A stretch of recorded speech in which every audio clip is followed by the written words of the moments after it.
Hi, hello, thank you for being here. I'm Charlotte, and today we're going to talk about how to market your book. So, you've put every creative ounce that you have into making and writing the book of your dreams. So, congratulations. If you're at the point of marketing, you have done something that most people don't do. So, congratulations on being here. And now it's time to market and sell your book. Ooh, it feels so crunchy and hard for so many writers, I know. So no matter if you're self-published or you are in a published agreement with maybe one of the top 5 publishers, it's time to market your book. And again, congratulations on being at this point, but I understand that marketing is not always easy and it can feel very challenging and daunting and overwhelming. And so my hope in this video is to make it feel a little less overwhelming and daunting.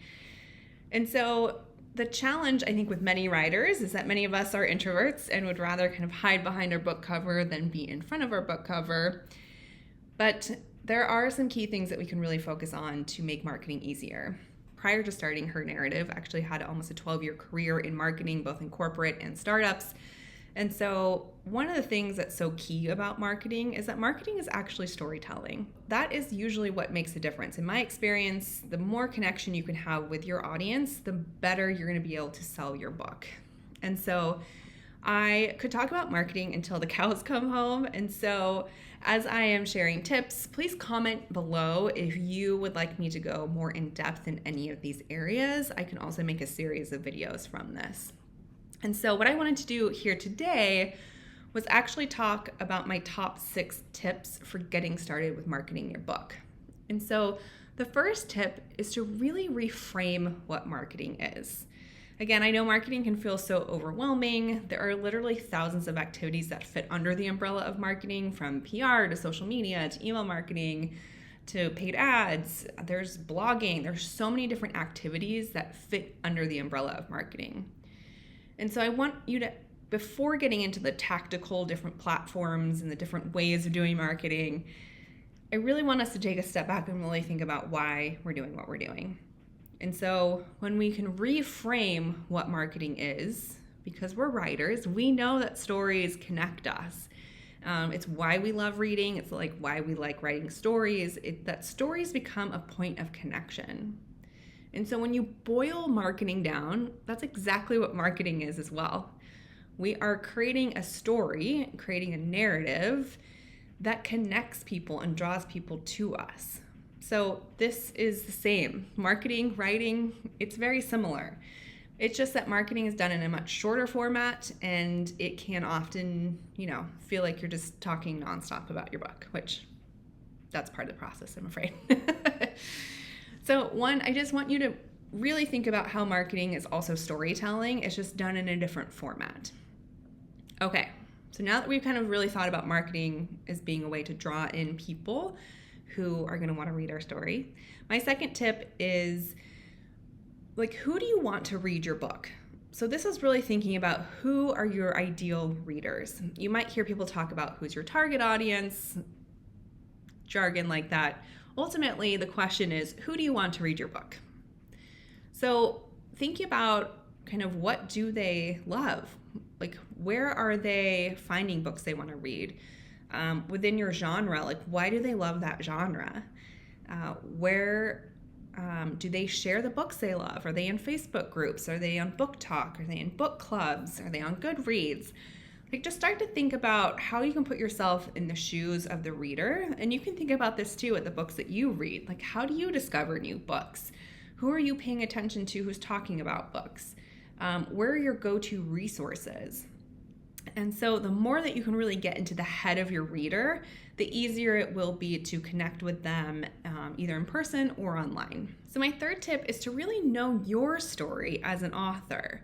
So many times people not only are connected to the stories we're writing, but they're connected to who you are as a person, why you became an author.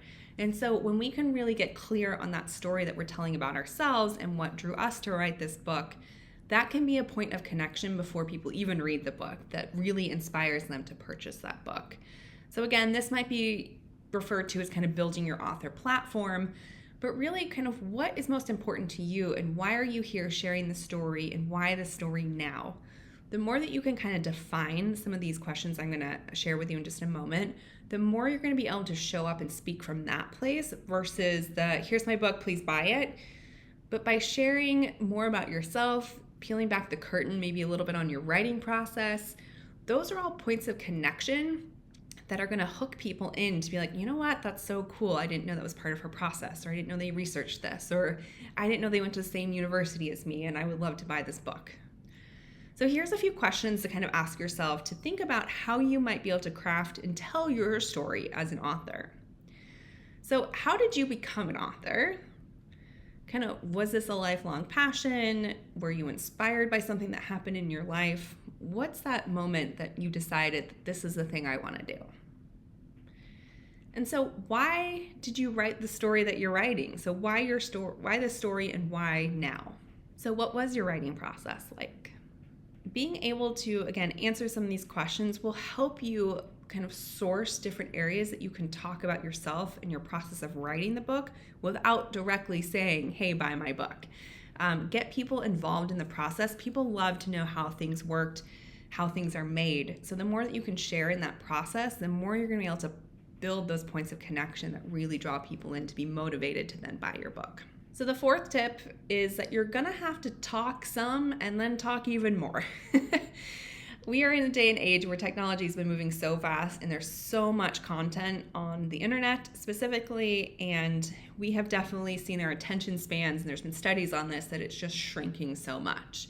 And so back in the day, even when I started marketing 12 years ago, there was usually you could reach people after like mentioning something 6 to 7 times. That has now more than doubled. People need to see things 10 to 12 times before they even consider taking action.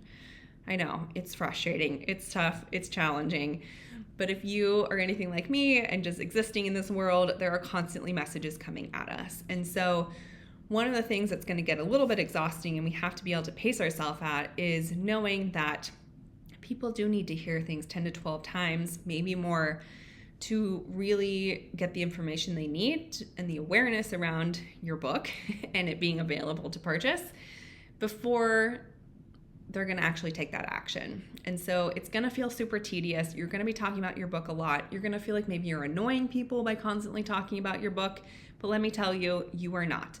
People are being torn, their attention's being torn and pulled in so many different directions. You are not going to be annoying. And also you should be celebrating this because this is a huge freaking milestone. So keep talking about it. You're going to have to talk about it more than you want to.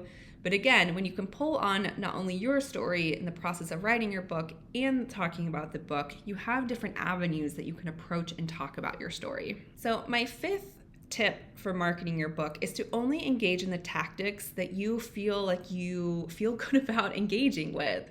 So to talk about your book, you're going to want to engage in the platforms or the tactics that work for you. So social media, not for everybody. I know everyone says you should be on social media, you should be like, yes, and if you drag your feet for months and never actually do it, then that's just a bunch of wasted energy. And if you post something and it just feels so draining and toxic and you're just like, I don't want to do this, then don't do it. That's totally okay. This is your permission slip to not do it. Do the things that feel most right to you. So you're a writer, maybe you also love writing blog posts. So starting a blog on like Medium or Substack, again, that talks about your author journey, your process in writing, and talking about your novel. Those are all great ways to still engage with people and let them in to your process. Maybe you like talking on video, just like I am. You can start a YouTube video or YouTube channel.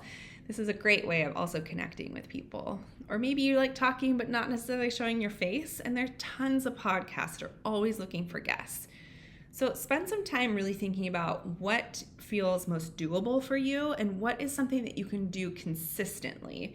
That's the thing, is that a lot of marketing is not a one and done situation. You're going to want to consistently show up on these different channels and these different platforms that you've decided. So again, if you can narrow down to like 2 to 3 places that you want to be most present, that you feel most comfortable talking about your book and your journey over and over and over again, then those are the places you want to focus and consistently show up on those platforms. And my 6th tip for marketing your book is to ask others what's worked for them. There so many authors in this world in all genres, and there's no need to reinvent the wheel every time. So seek out authors who are willing to share, not gatekeep, but really want to share in their experience what worked for them. You could do this across genres, you could do this in your genre, but ask for that support. Ask them what worked well for them. And again, they might say, oh, social media was super helpful for me, and maybe that's something you don't want to do. But get curious, kind of ask them, okay, like what worked really well for you on there? Was it specific kind of content? Get curious just to learn as much as possible, because it could be that there's certain content they're showing on social media that would also work really well for you to talk about on podcasts or to write blog posts on Medium about. So get curious. There's plenty of readers in the world, and so it just takes time to find them. So by asking other people what worked from them, there's no shame, there's no blame. We're all here to get our stories into the world. And again, there are so many readers that are ready for your book. You just need to find the connection points. So this was a very kind of high level of 6 tips for marketing your book. Again, I can drill down on many of these. Just comment below what would be most helpful, and I'm happy to share. Just remember that marketing is storytelling. And so the more consistently you show up to tell your story, the more the right readers are going to be able to find you. So I would like to know, what is one action that you're going to take in regards to marketing your book after watching this video? Let me know in the comments. I'd love to be here to support you. And thank you again for being here. Please subscribe to the channel if you haven't already, and happy book marketing.